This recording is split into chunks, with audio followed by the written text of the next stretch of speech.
Radha versus Subhanallah. Good morning. Lucifer, the morning star. The Amandale, the angel. Lucifer అంటే fallen Angel అని అంటాం. ఈ ప్రకృతి శక్తినే so Lucifer the devil అని అంటాం. లూసిఫర్ అనేది దేవతనే కావుంటే అతని నుండి దిగి వచ్చాడు.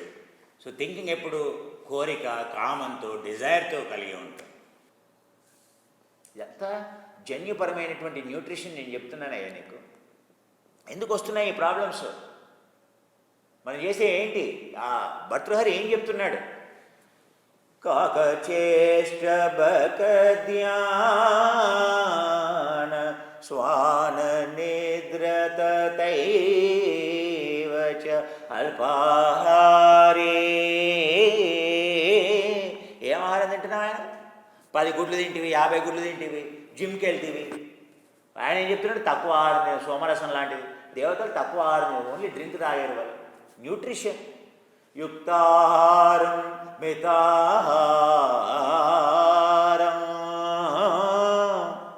యుక్తాహారం తినమంటున్నాడు, ఆరోగ్యకరమైనటువంటి. మితాహారం తక్కువ తినమని చెప్తున్నాడు. మితా అల్పాహారే బ్రహ్మచారే. ఇవన్నీ డిఫెక్ట్స్. అందుకే ఏదైతే భర్తృహరి చెప్పాడో 5 లక్షణాలు ఉండాలి విద్యార్థి కంటే, ఈ 5 లక్షణాలు విద్యార్థికి లేవు. ఇప్పుడు ఎందుకు లేవు? జీన్స్ మిథైలేషన్ లేదు. ఏ లెవెల్లో కరెక్ట్ చేసుకోవాలి? వాడి యొక్క ఆల్కలీ ఫ్యాక్టరీ లేదు, అన్ని మ్యూటేషన్సే. ఎందుకని లేవు? ఈ పిల్లోడికి ఎందుకు లేవా? తల్లిదండ్రులకు లేవు. తల్లిదండ్రులు అన్సైంటిఫిక్ లివింగ్. పేరుకి సాఫ్ట్వేర్ జాబులు చేస్తున్నారు, పేరుకి చార్టెడ్ అకౌంటెంట్, పేరుకి పెద్ద పెద్ద కంపెనీల లక్షల రూపాయల ఉద్యోగాలు, కానీ జీవన విధానం తెలియదు. సాంప్రదాయం ఫాలో గారు, పోనీ సైన్స్ ఫాలో అవుతారా? దాంట్లో ఇంకా మూర్ఖులు. ఏమయ్యా, ఇంకా దేనికయ్యా ఇది జీవితం? సో ఈ విషయాలు తెలుసుకుంటేనే యోగా అంటే ఏంటయ్యా? ఈ ప్రోగ్రాం చూడరు. ఎందుకంటే కుమార్ గారు అంటే ఎవడు ఏదో సాక్షి టీవీలో ఏదో చెప్తాడంటే మేము జిమ్కి వెళ్తున్నాం, మేము ఫిట్నెస్ ట్రైన్ దగ్గరికి వెళ్తున్నాం. ప్రపంచంలో ఎవరు చెప్పరయ్యా. ఏదో మన తెలుగు వాళ్ళం అని చెప్పేసి మనం చెప్పుకుంటే అలాగే ఉంటుంది. దర్కాముడికి దాల్ బరాబర్. అవునా? ఇంట్లో వండిన అవునా కోడి కూడా పప్పులాగా ఉంటుందండి. అలాగే అనిపిస్తుంది మనకి చెబితే. నీకు అమెరికాలో కూడా ఈ విషయం చెప్పడా? అడుగు. అమెరికాలో ఉన్న ఏమన్నాడు? ఆ అమెరికాలో ఉన్న నీ డాక్టర్ని అడుగు, చెప్పలేడు. మీ కూతురు చేస్తుంది కదా, మీ కూతురు కొడుకు ఏది అమెరికాలో డాక్టర్ గారు చేస్తున్నాడు కదా, ఏది యూకేలో అడుగు. ఒక యోగికి తెలుస్తాయా? ఎందుకని యోగి ఎప్పుడు కూడా దుఃఖాన్ని నివారించినటువంటి వాడయ్యా. సనాతన ధర్మం అంటేనే మ్యాథ్యూడ్ సైన్స్ అని చెప్పుకున్నా. ఆస్తికవాదుడు గురువు. ఆస్తికం అంటే ఏంటయ్యా? సైన్స్. ఈ సైన్స్ అని కాదు, నువ్వు ఫిజిక్స్ చెప్పు, కెమిస్ట్రీ చెప్పు, మ్యాథమెటిక్స్ చెప్పు, బయాలజీ చెప్పు, అన్నీ వచ్చినవాడు యోగి అంటే ఏంటయ్యా? అన్నీ. ఆ యోగం వచ్చిందంటే అన్నీ వస్తాయి ఆటోమేటిక్గా. ఎందుకు వస్తాయి? ఇంట్రెస్ట్, శ్రద్ధ. శ్రద్ధ ఉంటేనే వస్తాయి. శ్రద్ధ లేకుండా ఏది రాదు. భక్తి అర్థమైందనే. అలా నేనేదో గొప్పవాడిని అని చెప్పట్లేదయ్యా. కనీసం ఈ మాటలు విని ప్రేరణ కలిగి జీవన విధానాన్ని మార్చుకోవడానికే ఈ యోగా. అంతేగాని కాళ్ళు చేతులు ఆడిస్తే యోగా కాదు నాయన. ఆహారము, విహారము, వ్యవహారము, విచారము, ఆచారము, గ్రహచారం అనేటువంటి విషయమే న్యూట్రిజెనోమిక్స్ చెప్తోంది. అవునా? ఎరా 1 మెడిసిన్ అంటున్నారు, ఎరా 2 మెడిసిన్ అంటున్నారు. ఇప్పుడు మెడిసిన్ అనేది డాక్టర్ చదివేటి మెడికల్ శాస్త్రం అని 4వ తరం మెడిసిన్ గురించి మాట్లాడతాం. 3వ తరం మెడిసిన్. ఫస్ట్ మెడిసిన్ అంటే ఏంటయ్యా? ఫస్ట్ ఎరా మెడిసిన్. సో ఏది గాసీ అనేటువంటి డాక్టర్ ప్రపోజ్ చేశాడు. సో ఏది ఏ విధంగా వైద్యశాస్త్రం డెవలప్ అవుతోందని చెప్పేసి ఎరా 1, ఎరా 2, ఎరా 3. ఇప్పుడు ఎరా 3 గురించి మాట్లాడుతున్నాను. ఇంకా దాని గురించి తర్వాత చెప్తాను లేండి. సైన్స్ యోగా అనేది 2 సేమ్. అందుకే 2కి మంచిగా జోడి. సైన్స్ అనేది భిన్నం కాదు యోగాకి. యోగానే సైన్స్, పరమోత్కృష్టమైనటువంటి సైన్స్. ఈ సైన్స్ మీరు అర్థం చేసుకోని లెవెల్లో నేను అర్థం చేసుకోగలను సైన్స్. అందుకే నేను మీకు చెప్పగలను. ఎవరైతే ఆ సైన్స్ చదువుతున్నాడో ఆ వ్యక్తి చెప్పలేడు మీకు. అందులో పిహెచ్డీ చేసిన వాడు చెప్పగలుగుతాడేమో, కానీ ఈ విధంగా చెప్పలేడు. ఎందుకయ్యా? అందుకే యోగా ఏమని చెప్తున్నాను. ఎందుకని? నేను ఆరోగ్యంగా ఉన్నాను అంటే ఇలా ఉన్నాను అంటే చూశారు కదా, నేనేం జిమ్కి వెళ్ళలేదయ్యా. చూడట్లేదా నా లంగ్స్ కెపాసిటీ కానీ నా యొక్క కెపాసిటీ ఎలా ఉందో చూడట్లేదా?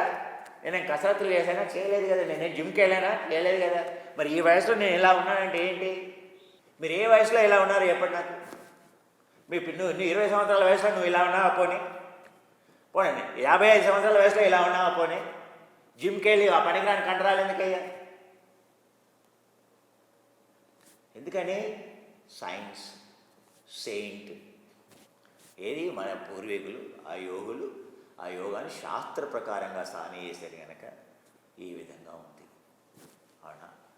సో కుమార్ గారు బాగా చెప్తున్నారు విషయాలు, ఓన్లీ మాట్లాడుతూ ఉంటారు. ఎందుకు చెప్తున్నానే? యోగా అంటే ఇవన్నీ విషయాలు చెప్తున్నా. ఇప్పుడు మీకు ఈ విషయాలు ఎప్పుడైనా తెలుసుకోగలరా? పోనీ గర్భిణీ స్త్రీలు ఏం చేయాలి, డాక్టర్లు ఏం చేయాలి, న్యూట్రిజెనోమిక్స్ అనే ఒక సబ్జెక్ట్ ఉంది. దాంతో మన యొక్క జన్యుపరమైనటువంటి సమస్యల్ని ఉందయ్యా. కారు పుట్టింది, ఓకే, పిల్లోడు పుట్టాడు, మరి ఏం చేద్దాం? సొల్యూషన్ ఉందని చెప్తున్నా. న్యూట్రిషన్, దానికి మార్గం ఉంది.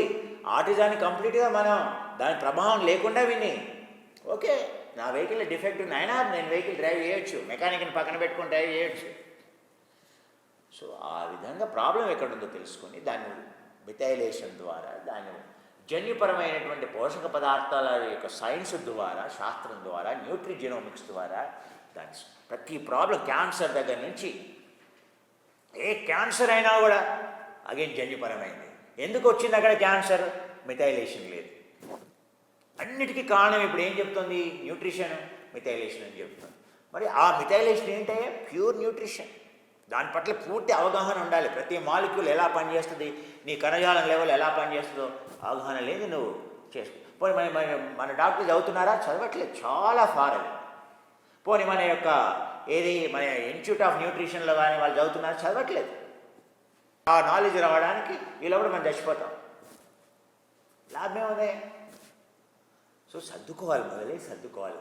దీపం ఉన్నప్పుడే ఇల్లు చక్కబెట్టుకోవాలి. ఆయన నాలాంటి వాడు చెప్తున్నప్పుడు, గురువు నమ్ముకోమని ఎందుకు చెప్పారయ్యా? చెప్తున్నప్పుడు విషయాలు వినాలి, ఆకలింపు చేసుకోవాలి, వెంటనే ఇంప్లిమెంట్ చేస్తే జీవితమే మారిపోతుంది. గురువుని నమ్ముకుని మొత్తం మారిపోతుందయ్యా. ఎందుకు మారిపోతుందని నేను చెప్పారు ఆ రోజుల్లో. గురువు లేని విద్య గుడ్డి విద్య అని ఎందుకన్నారయ్యా? మొత్తం జీవితాన్ని మార్చివేసేదయ్యా. నువ్వేమి నమ్ముకోకూడదు. గురువు చెప్పింది, గురువు ఎలా ఉండాలి చెప్పాడు కదా పతంజలి. పూర్తి జ్ఞానోదయాన్ని కలిగినటువంటి వ్యక్తి ఉండాలి. ఎలాంటి మిథ్యాజ్ఞానం ఉండకూడదు. ఫస్ట్ క్రైటీరియా అంటే అవిద్య ఉండకూడదు. విద్య అంటే అవిద్య. అవిద్య అంటే మిథ్యాజ్ఞాన మతద్రూపం ప్రతిష్టాయాం విపర్య. అసలు మిథ్యాజ్ఞానం అనేది ఉండకూడదు. సమ్యజ్ఞానం అంటే ఏంటి? సత్యం. సిద్ధాంత విచారణ చేసి సత్యం ఏంటో, సత్యం మాత్రం వృతం అదిశ్యం, సత్యం అదిశ్యం. అందుకే చెప్పే విషయాలు ఒక్కొక్క ముద్ర గురించి ఎందుకు చెప్తున్నాను? కాకి గురించి వచ్చిందయ్యా. శీతలి ఏమని చెప్తున్నాడు? ఎందుకు చెప్తున్నాడు శీతలి గురించి? ఏం చెప్తున్నాడయ్యా? ఎంత గొప్పగా చెప్తున్నాడయ్యా. ఇందాకేం చెప్పాడే? కామానే జయించేస్తుందని చెప్తుంది. క్షార గుణం, వీడు అలర్ట్గా ఉంటాడు, కాకిలాగా అలర్ట్గా ఎందుకు లేడో చెప్తున్నాడు. ఈ ముద్ర చేస్తే అలర్ట్గా ఉంటాడంట. ఎందుకు అలర్ట్ లేడు అని నేను చెప్తున్నాను మీకు.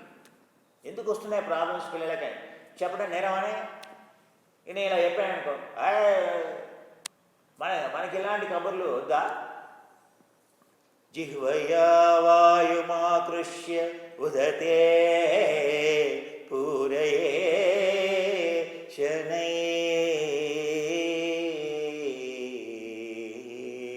శనంచ కుంభకం కృత్వా నాసాభ్యాం రచయే పునః సర్వదా సాధయే. అనుక్షణం ఇది సాధన ఏమని చెప్తున్నాడు. ఎందుకని? క్షారతత్వం, మిథైలేషన్ చేయమని చెప్తున్నాడు. తినే ఆహారం కానీ, చేసే వ్యాయామం కానీ, తీసుకునే పోషక పదార్థాలు కానీ. మిథైలేషన్ అంటే ఏంటయ్యా? ఒక చిన్న ఉదాహరణ. శాకాహారులు, మాంసాహారులు. మాంసాహారులు అంటే ఏంటంటే మాంసాహారుల కంటే అన్ని అమైనో యాసిడ్స్ ఉంటాయంట. శాకాహారులకు మాంసం అన్నీ ఒక చోట ఉండవండి. ఏది? అన్ని అమైనో యాసిడ్స్ మనకు ఉండవు. మన కణజాలం తయారైందే మన శరీరం తయారైన దేంతోనే అమైనో యాసిడ్స్తో తయారు, ప్రోటీన్స్తో తయారు, మాంసకృత్తులు తయారు. ఆ మాంసకృత్తులను ఏమంటామయ్యా? ఏ కృత్తుల ద్వారానైతే ఈ యొక్క కణాలు తయారయ్యాయో, శరీరం అంతా కణాలతో తయారైంది. ఆ కణం దేంతో తయారైందయ్యా? అమైనో యాసిడ్స్తో తయారైంది. గుర్తుపెట్టుకోండి, ఆ అమైనో ఆమ్లాలతో తయారైంది. ఆ అమైనో ఆమ్లాలు ఏవైతే ఉన్నాయో శాకాహారులకి ఏ ఒక్క చోట అన్నీ ఉండవు. ఏ స్పిరులినా లాంటి దాంట్లో ఉంటాయి. అలానే స్పిరులినా తింటే మొదలుపెట్టి అది అరగదు, అది ఫంగస్, అది ఆల్గే, అంత తేలిగా అరగదు. అది అరగాలంటే చాలా డైజెస్టివ్ జ్యూసెస్ ఉండాలి, అది వేరే విషయం, పక్కన పెట్టండి. పప్పు తినమని అంటాం. పప్పులో ఏముంటుందయ్యా? లైజిన్ ఉంటుంది, మెథియోనైన్ ఉండదు. బీన్స్ తినం, రాజమా అంటాం. ఏది నార్త్ ఇండియన్ చూస్తారు కదా, మార్వాడీలు, ఆ తర్వాత ఏదో నార్త్ ఇండియన్స్ ఎవరైతే ఉంటారు, జైన్స్, వీళ్ళంతా నార్త్ ఇండియన్స్, వాళ్ళు ఏం తింటారే? ఏమైనా రాజ్మా తింటారు. దాల్కా రోటీ, దాల్ తింటారు. దాల్ రాజ్మా ఉంటే దాలే అని అంటారు. మరి మన సౌత్ ఇండియాలో మనం బీన్సే తినాం, మనం రాజ్మా తినాం, చిక్కుళ్ళు తినాం, ఏం తినాం. మనం ఏమైనా పప్పు పప్పు పప్పు పప్పు పప్పు. మరి పప్పు తింటే ఏం లేదా? మెథియోనైన్ లేదు పప్పులో, అస్సలు లేదు. పోనీ అందులో లైజిన్ ఉందా అంటే అదిగో మీ రిమైనింగ్ అమైనో ఎన్ని ఉన్నాయి? ఏమి లేవు. సో మరి ఈ మెథియోనైన్ ఎందులో ఉంటుంది? సోయా బీన్స్లో, చిక్కుళ్ళలో ఉంటుంది. చిక్కుళ్ళు, ఆ చిక్కుల్లో మెథియోనైన్ మరి అది అబ్జర్వ్ అవుతుందా? డైజెషన్ అవుతుందా? ఎంత ఉంటుంది? వెజిటేరియన్లో వచ్చేది ఉండదు. కన్వర్షన్ అనేది చాలా తక్కువ ఉంటుంది. అందువల్లనే ప్రాబ్లమ్స్. మరి వీటిని ప్రాపర్గా డైజెషన్ చేసుకోవాలని అందుకే ఆ రోజుల్లో పాలు తాగారు. మరి పాలు తాగాలంటే పాలల్లో అన్ని అమైనో యాసిడ్స్ ఉంటాయి. ఎన్ని ఉంటాయి? 1 లీటర్ మంచి పాలు తాగితే ప్రతిరోజు 32 గ్రాముల ప్రోటీన్ వస్తుంది. ఆ 32 గ్రాముల ప్రోటీన్ అని అంటే దాన్ని కనుక నువ్వు డైజెషన్ చేసుకోలేదేమో, దాన్ని డైజెషన్ చేసుకోవాలని జీర్ణం కావాలని అంటే దాంట్లో బ్యాక్టీరియా ఉండాలి, బ్యూటైల్ బ్యాక్టీరియా ఉండాలి, మళ్ళీ అందులో అన్ని ఎంజైమ్స్ ఉండాలి.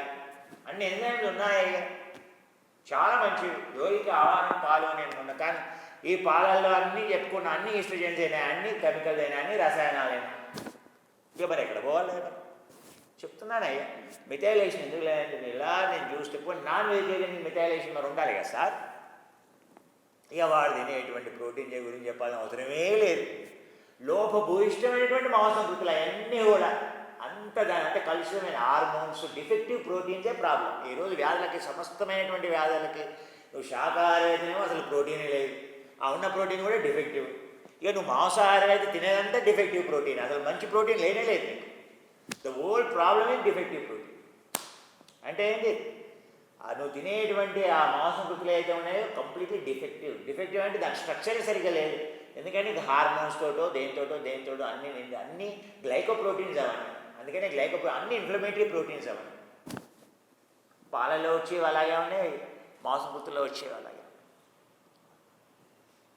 అందుకే చెప్పాను కదా, అశ్విన్యా అంటే ఆయన అమెరికాలో ఉండే, అంటే వాళ్ళ పేగే తగ్గిపోయిందంటే ఒక అడుగు. మరి ఏం చేయాలయ్యా? న్యూట్రిషన్.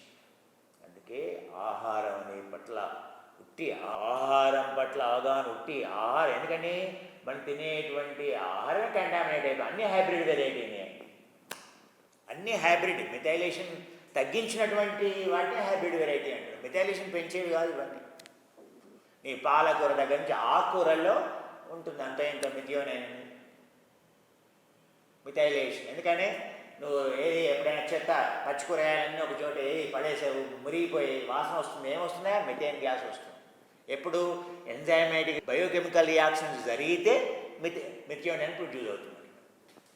సో వెజిటేరియన్స్కి మరి మిథియోనైన్ ప్రొడ్యూస్ కావాలంటే అంత బ్యాక్టీరియా ఉండాలి లోపల, అంత గట్ బ్యాక్టీరియా ఉండాలి, ఇంటెస్టైన్లో అంత హెల్దీ ఎంజైమ్స్ ఉండాలి, అంత మైక్రోబయోమ్ ఉంటే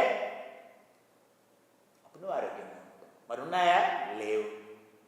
ఎందుకని? మన ఇంటెస్టైన్లో, మన ప్రేవుల్లో ఉండేటువంటి బ్యాక్టీరియా అన్నీ చంపేవి తిన్నాం. అందువల్ల సో ఈ విషయాలన్నీ కూడా నేను యోగా చెప్తాను, కానీ మరి తినే విషయాలన్నీ ఇలా ఉంటే, మన వ్యవహారాలు ఇలా ఉంటే, మీరు ఈ యోగా చేస్తే లాభం ఏం కలుగుతుందయ్యా? లాభం కలగదు కదా. లాభం కలగాలి అంటే సో ఈ విషయాలని తెలుసుకోవాలి. ఎందుకు చెప్తున్నాడు ఆ యోగి?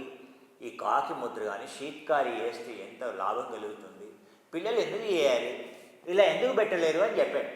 ఇలా నాలుక జన్యుపరమైనటువంటి ప్రాబ్లం ఉంటే ALLELE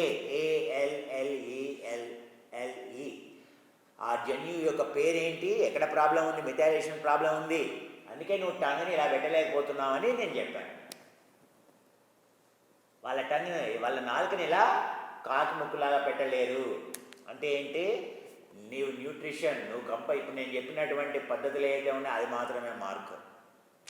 అర్థమైందా? సో కాకి ముద్రకి నీ జన్యువులకి ఉండే సంబంధం, కాకి ముద్రకి నీవు సోమవారం పూట ఆఫీసులో నిద్ర ఎందుకు వస్తుంది, మీ పిల్లోడికి క్లాస్ రూమ్లో ఎందుకు నిద్ర వస్తుంది, వాడికి ఎందుకు వినట్లేదు, క్లాస్ రూమ్లో టీచర్ చెప్పేటువంటి పాఠాలు ఎందుకు వినట్లేదు, ట్యూషన్ ఎందుకు చెప్పాల్సి వస్తుంది, అలర్ట్గా ఎందుకు లేడు, వాడి మతిమెరుపు ఎందుకు వచ్చింది, వాడి పిల్లోడికి ఎందుకు అటెన్షన్ లేదు, ఎందుకు ఏకాగ్రత లేదు, నీ కాకి ముద్రకి నీ యొక్క శీతలికి ఉండేటువంటి సంబంధం నేను చెప్తున్నాను. శీతలి ప్రాణాయామం అంటే ఏంటో చెప్తున్నాను నాయన. అందుకని సో గోచి కట్టుకున్నానని, అవునా, ఈ గోచి పెట్టుకున్నానని చిన్న చూపు చూడకుండా నాయన కొంచెం, అవునా, సో గౌరవభావంతో ఈ విషయాలను విని ఆకలింపు చేసుకొని నీ యొక్క నిత్య జీవితంలో వీటిని కనుక సో ఎంతో ఆధునిక వైజ్ఞానికంగా ఆస్తికవాదిగా, నాస్తికవాదిగా కాదు, ఆస్తికవాదిగా శాస్త్రీయ బుద్ధితో ఒక ఆలోచన చేసి నీ యొక్క విధానాన్ని మార్చుకుంటే, ఆ పోషక పదార్థాన్ని నీ యొక్క జీవితంలో కనుక చేర్చుకుంటే, నీ యొక్క చక్కగా ఏది పెళ్ళి కాకముందుకే మన పిల్లలకి ఈ విధంగా మనం సైన్స్ చెబితే వాళ్ళు చక్కగా సంతోషిస్తారయ్యా. అవునా, అంతేగాని వాళ్ళు మూర్ఖులుగా చేయడం కాదయ్యా. అవునా, దగ్గరికి వెళ్ళి అక్కడ డిప్పు వేయవయ్యా, అక్కడ మునకలు వేస్తే నీకు మంచి 12 పిల్లాడు పుడతాడని దూరేవన్నీ ఫాస్ట్ ఫుడ్ రెస్టారెంట్లు, ఏదో ఆదివారం పూట ఆలయానికి వెళ్ళినంత మాత్రాన 12 పిల్లాడు పుడతాడని ఎవడే చెప్పేది. ఇలా చెప్తే ఏమయ్యా ఉంగరం పెట్టుకోవాలని పిల్లలు పుడతారా? చదివేదేమో సైన్స్, వేసేమో ఇలాంటి పనులు, అవన్నీ పని చేస్తాయి. ఎప్పుడు పని చేస్తాయి? మొదలు వాటికి వెళ్ళడం మానేయి. దూషితమైనటువంటి నిత్య నైమితిక కర్మలానే ఏది రెస్టారెంట్కి వెళ్ళడం, ఫాస్ట్ ఫుడ్ తినడం అనేది నువ్వు చేసేవన్నీ అలాంటి దూషిత కర్మలు ఉంటాయి. అదే నువ్వు టెంపుల్కి వెళ్ళి నువ్వు మామిడి పండు తినగానే పిల్లాడు పుడతాడనంటే, ఆ పూర్వకాలంలో ఏంటంటే ఓ నియమం ఉంది, నిష్ట ఉంది, ఇలాంటి దూషిత కార్యక్రమాలు చేయలేదు. ఏదో కర్మ రిలేటెడ్ కనుక వాడు మామిడి పండు ఏది ఆ సంతు ఆ మామిడి పండు ఏగానే వాడి యొక్క జీను ట్రాన్స్క్రిప్షన్ చేంజ్ అయిపోయింది, వాడు పిల్లలు పుట్టారు. ఎందుకని మా ప్రతి పండులో కానీ నీ లోపల కానీ 19% జన్యువులు సేమ్ కామన్ ఉంటాయి. అందుకని పండ్లు తినమన్నారు, ఆకుకూరలు తినమన్నారు. అందుకే ఆ రోజుల్లో అరటి పండుకి నీకేంటనే ఒక అరటి పండు తింటాం. ఎందుకని అరటి పండు ఏది నారికేలం సమర్పయామి అంటే ఏంటి, మనం ఏది కొబ్బరికాయ కొడతాం. అవునా, కదిలీ ఫలం సమర్పయామి, కదిలీ ఫలం అంటే ఏంటే అరటి పండు. అరటి పండు ఈ రోజునే కదిలీ ఫలం అంటే, కదిలీ ఫలం అరటి పండు ఎందుకంటే దాని యొక్క 40% DNA, నీ DNA 40% కామన్. అందుకని అవునా, ప్రతి దగ్గర పూజ చేయగానే ఆడపిల్లలు మొదలు ఏం తినాలయ్యా, అరటి పండు తినాలి. ఎందుకు అరటి పండు తినాలి? ఇలాంటి గర్భంలో ఉండేటువంటి కానీ జన్యువుల్లో ఉండేటువంటి కానీ ఏమైనా ట్రాన్స్క్రిప్షన్ ఫ్యాక్టర్స్ ఉంటే మారుస్తుంది, మెటైలేషన్ చేస్తుంది, అందుకని అరెస్ట్ చేస్తుంది. అందుకని పిల్లలు ఆరోగ్యంగా ఉంటారు. ఇప్పుడు అరటి పండు తింటే షుగర్ పెరిగిపోయి పోనీ, తినే అరటి పండు ఏమో హైబ్రిడ్ వెరైటీయే, ఇక అది పండబెట్టిందేమో మందులేసి పండబెడితే, కార్బైడేసి పండబెడితే, ఏది దానికి ఎథిలీన్ గ్యాస్ పెట్టి పండబెడితే మనల్ని మనం చంపుకుంటే. ఇంకా అరటి పండు తినమని నేను ఏం చెప్పాలి? అరటి పండు తినమంటే ఏం చెప్పాలి? ఒక చెట్టు మీద మామూలుగా దేశీయ జాతికి సంబంధించినది ఏ అమృత పానీయో లేకపోతే ఏ చక్కెరకి ఏదో అన్నీ హైబ్రిడ్ వెరైటీలు ఉన్నాయి. మళ్ళీ దానికి వేసింది ఏంటి, అంటే యూరియా ఎత్తిమి, అన్నీ మందులు ఎత్తిమి.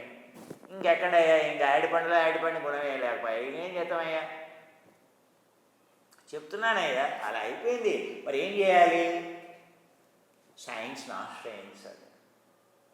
సైంటిఫిక్ న్యూట్రిజెనోమిక్స్ని, ఏ న్యూట్రిషన్ తీసుకోవాలి, ఏ ఫామ్లో తీసుకోవాలని నేర్చుకొని ఆ ఫామ్లో బయోప్రొడ్యూస్డ్ న్యూట్రియన్స్ కనుక తీసుకున్నట్లయితే రెక్టిఫై చేసుకోవచ్చు. నేను ఎందుకు ఇలా ఆరోగ్యంగా ఉన్నాను? నేను ఏ రోజైతే ఏది సైన్స్ని అర్థం చేసుకొని నా యొక్క ఆహారాన్ని కొంచెం మార్చుకున్నాను, ఆ పోషక పదార్థం స్వీకరించడం మొదలుపెట్టాను, నాకు ఎక్కలేని ఆరోగ్యం వచ్చేసింది. యోగా చేయటం వల్లనే కాదు, ఏ రోజైతే ఆహారం మార్చుకున్నానో 20 గంటలు పనిచేసేంత అలర్ట్గా ఎంతో ఆరోగ్యంగా ఉండేటువంటి భాగ్యం కలిగింది. ఎందుకని నేను ఏమైనా యథావాలి తథాకారి యథా, నేను ఏ విషయం అయితే చెప్తున్నానో ఆ విషయాన్ని మొదలు నేను ప్రాక్టీస్ చేశాను. నేను ప్రాక్టీస్ చేసిన తర్వాతనే నేను స్వీకరించి నా మీద నేను ఎక్స్పెరిమెంట్ చేసుకున్న తర్వాత నీకు చెప్తున్నాను. నేను ఆచరించకుండా నీకు ఏది చెప్పట్లేదు. ఫస్ట్ ఆ విషయం మీరు గ్రహించాలి. మరి కాకి ముద్రకి నీ నాలుకకి, ఎందుకు కాకి ముద్ర గురించి చెప్తున్నాడు? నీ నాలుకని చిన్నప్పుడే టెస్ట్ చేసుకోమని చెప్తున్నాడు. యోగా ఎప్పుడు నేర్పించాలి? చిన్నప్పుడే నేర్పించాలి. జీన్ డిజార్డర్స్ చిన్నప్పుడే బయటపడాలి. వాడి టంగ్ ఇలా పెట్టలేకపోతున్నాడు అంటే ఓ మా వాడికి ప్రాబ్లం ఉంది. సో న్యూట్రిషన్, మిథైలేషన్ ఫాలో కావాలి అనేటువంటి విషయం నువ్వు గ్రహించాలి. అది అర్థమైందా? అంతేగాని వాడు నువ్వు నాలుక అరే నువ్వు శీతలు వేయకపోతే శీతకారి ఏవయా ఇలా అని చెప్పడం కాదు ఇక్కడ. మరి అటువంటిప్పుడు ఇలాగే చెప్పేవాడు కదా, మరి శీతకారి చెప్పేవాడు, మరి శీతలు ఎందుకు చెప్పాడా యోగి? అదే గ్రహించాలి. అదే సూక్ష్మమైనటువంటి విషయం. యోగా అంతా అదే సూక్ష్మమైనటువంటి విషయం. అంటే అక్కడ నువ్వు శీతలు వేయలేకపోతున్నావు అని అంటే దాని అర్థం ఏంటి? ఆహారంలో కరెక్ట్ చేసుకోవాల్సినటువంటి విషయాలు ఉన్నాయి, నీ జన్యువుల్ని కరెక్ట్ చేసుకోవాల్సినటువంటి విషయాలు ఉన్నాయి.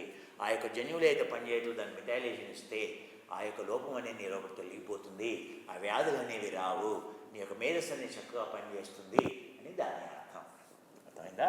అది జిహ్వయా వాయుమాతృష్య ఉదరే పూరయే శనైః క్షణంచ కుంభకం కృత్వా నాసాభ్యాం రేచయేత్ పునః సర్వదా సాధయే యోగి కీతలీ కుంభకం శుభం. ఏం వాడుతున్నాం? శుభం, శుభము, శుభమస్తు. నేను చెప్పేది విషయాలు చూసారా? శుభం అని ఏ శ్లోకంలో శుభం అని చెప్పడు. శుభం అంటేనే శుభ కార్యక్రమం చేయమే ఇంట్లో అని, మంగళ కార్యక్రమం చేయము. శీతలే కుంభకం శుభం అజీర్ణం కఫపిత్తం చ న చ తస్య ప్రజాయతే గుల్మా ప్లీహాదే కాన్ రోగాన్. ఈ మిథైలేషన్ సరిగా లేకపోవడం వల్ల ఈ రోగాలన్నీ రావస్తాయి. నీ ప్యాంక్రియాస్ పని చేయవు, డయాబెటీస్ పని చేయకపోవచ్చు, డయాబెటీస్ రావచ్చు, లివర్ పని చేయకపోవచ్చు, అవునా, లావు కావచ్చు, అజీర్ణం, డైజెస్టివ్ ఎంజైమ్స్ ఉండవు, అవునా. సో అదే చెప్తున్నాను, పాలు కూడా అరగవు లాక్టేజ్ లేకపోతే, అవునా. అదే చెప్తున్నాడు, కఫం పిత్తం అన్నీ వస్తాయి, లంగ్స్ పని చేయవు. అదే చెప్తున్నాడు. జ్వరం పిత్తం, ఎప్పుడు కోల్డ్, జలుబు వేస్తూ ఉంటుంది, కోల్డ్ వస్తూ ఉంటుంది, జ్వరం వస్తుంది, మాటి మాటికి జ్వరం వస్తుంది. పిల్లోడికి చంటోడికి అంటే జ్వరం వస్తుంది, అంటే శనగలు పట్టుకుపోతుంది, ముక్కుల నుంచి వాడుతూ ఉంది వాడికి. జ్వరం పిత్త క్షుధా దృశ, ఆకలేయట్లేదు వాడి, నీళ్ళు కూడా తాగట్లేదు. విషాని, శరీరం అంతా టాక్సిన్స్, ఎక్కడో అలర్జీలు వస్తున్నాయి, ఎక్కడ చూసినా అలర్జీలే. అలర్జీ అంటే ఏంటా? మళ్ళీ మిథైలేషన్, మళ్ళీ జన్యుపరంగా ప్రాబ్లమ్స్ ఉన్నాయి, మ్యూటేషన్స్ ఉన్నాయని అర్థం. శీతలే నామా, శీతలి అనేటువంటి ఒక పేరుందయ్యా, గుర్తుపెట్టుకోవయ్యా. కాకి ముద్ర అనేది ఒకటి ఉందయ్యా. ఆ కుంభకం, ఆ ప్రాణాయామం చేయవయ్యా.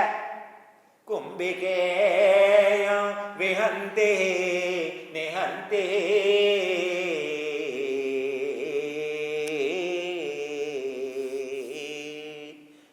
ఈ వ్యాధులన్నీ తొలగిపోతాయి ఎప్పుడు? ఆహారంలో మార్పు చేసుకో, ఆ తర్వాత ఈ ప్రాణాయామం చేయి. అంతేగాని ఆహారంలో మార్పులు చేయకుండా ఉదయం యోగా, రోజంతా బోగా పనిచేయదు. ఏ శీతలి పనిచేయదు, ఏ శీతకాలి పనిచేయదు. అందుకే ఏ విధంగా నేర్చుకోవాలి? శాస్త్రబద్ధంగా ఈ విధంగా నేర్చుకోవాలి. ఈ యొక్క శ్లోకంలో ఉండే ఒక ప్రతి పదం, అందుకే నేను శ్లోకాన్ని చదివేమంటే అందులో ఎంతో అర్థం ఉంటుంది అయ్యా. చూశారుగా ఈరోజు ఈ ముద్ర గురించి చదివేనో లేదో ఎన్ని విషయాలు వచ్చాయో చూసారా?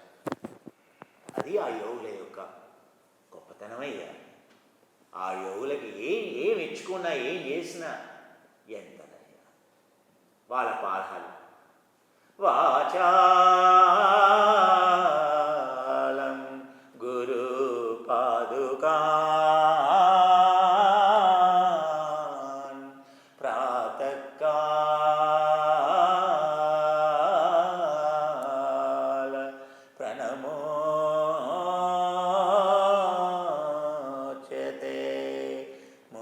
మూకం కరోతి సాధూనాం మూకం కరోతి ఋషీణాం మూకం కరోతి మునీనాం మూకం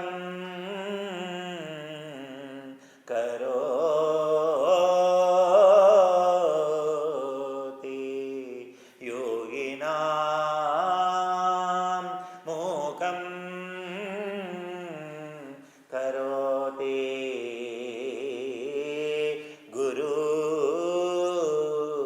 గురునా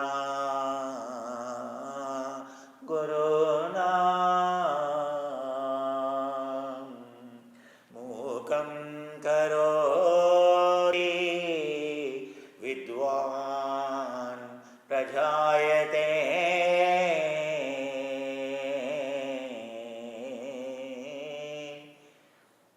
మీలో ఉండేటువంటి విద్వాంసులకి విజ్ఞులకి ఆ గురువులకి ఆ ఋషులకి ఆ మునులకి ఆ సాధువులకి ఆ సంతులకి వాచాలం గురు పాదుకాన్ ప్రాతకాల మానసాంతర్భావయే